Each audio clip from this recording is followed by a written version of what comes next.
Good morning, everyone, and thank you for inviting me here today to have this opportunity to speak to you very briefly. And I wanted to thank Carol in particular. It's a great privilege for me to be at the opening of this inaugural African Diaspora Biotech Summit, and we hope this is the first of many, and we are very grateful to you for opening this door to us. This really is an outstanding initiative, and it has many outstanding features, one of which being, of course, that it is a student-led initiative. Carol set up the non-profit JR Biotek Foundation in 2013, when she was then a master's student in the US, to help train future African scientists to advance research and innovation in Africa, especially within the field of agriculture. We are very fortunate to have her here now as a Gates Cambridge Scholar. And here in Cambridge, Carol's work has continued to develop, and this is what brings us all here together this morning. So thanks to Carol, and thanks to the Sainsbury Laboratory for hosting us all today. A little bit about me. So I'm Eilís Ferran, I'm Pro-Vice-Chancellor for Institutional and International Relations. So one of my roles is to come to events such as this and to welcome visiting groups. Except that today the welcome feels a little belated, because I know that so many of the participants here today have been in Cambridge for a week or so, attending lectures, taking part in practical lab training. Some of the slides are here. So I hope that over the past few days, you've not only been able to learn from the keynote speakers, the lecturers, the lab facilitators, but that you've also found time to enjoy being here, enjoy the city of Cambridge, enjoy making new friendships and forging new connections in your professional as well as your personal lives. And to those of you who've just come today, thank you for coming and welcome to Cambridge.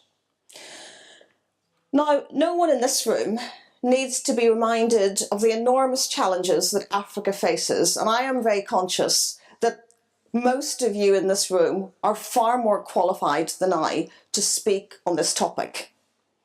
But allow me just to say a few words. So by one estimation, Africa needs 2.5 million engineers to address its basic infrastructural challenges, from sanitation to sustainable cities.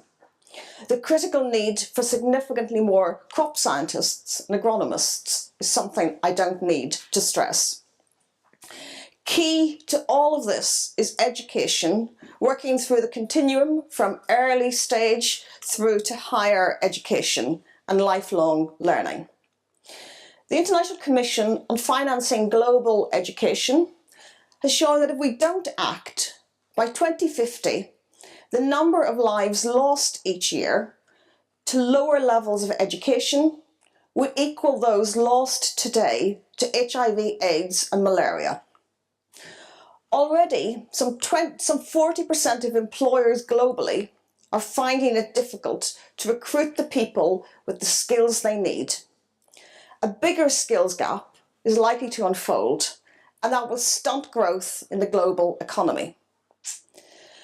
So for Africa, there's a recognised need for urgent intervention, and it's an intervention that must involve a very wide range of stakeholders: governments, international institutions, development partners, trusts and foundations, industry, and higher education.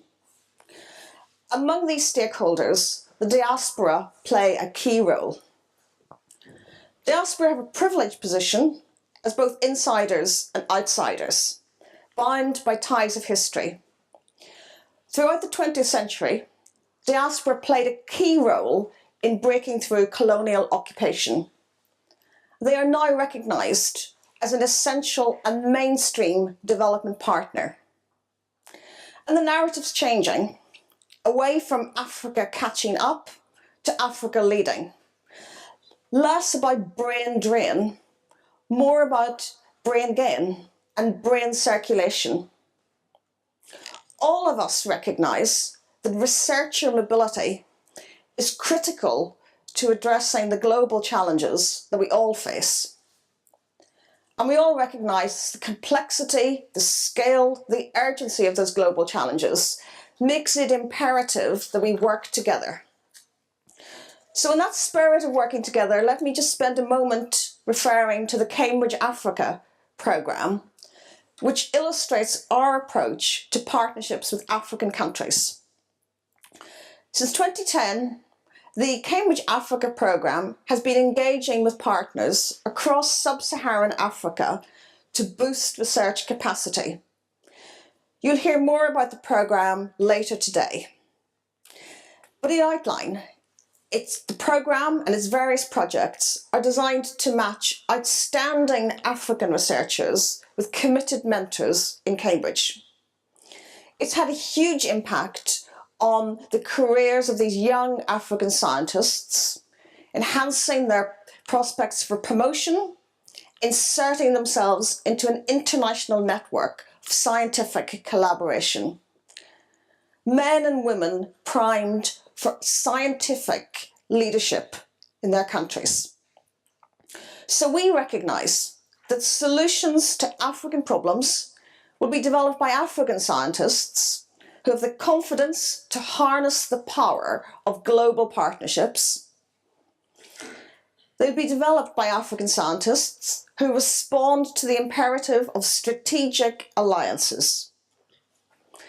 And they'll be developed by African scientists who set the agenda for closer collaboration between academia, policymakers and the private sector. So that's the ethos of Cambridge Africa, allowing excellent African research to flourish. Because we acknowledge that we need African science at the highest levels as much as excellent African science needs us. This partnership is something that runs through to this workshop and summit as an excellent example of how it works. Now, you know how competitive it was to come on this programme. We saw that in the slides. And we're very conscious of the significant role that you are poised to play. You're the pioneers on this programme at this inaugural summit, but also in other ways as well. You'll go back to your own countries and will be leading the way in developing innovative solutions. The skills that you have already and which we hope you have been able to develop still further here this week, you'll take back and you'll be applying them to challenges that are unique in your own communities. So this is a very positive day, a very optimistic day, I think, for your future, for the future of your countries, and for the future of Cambridge as well, which will look forward to continuing that partnership with you in the years to come. So I know it's been a great week and looking forward to a great day as well. So thank you for this opportunity to be here to open the summit. This is a real privilege for me.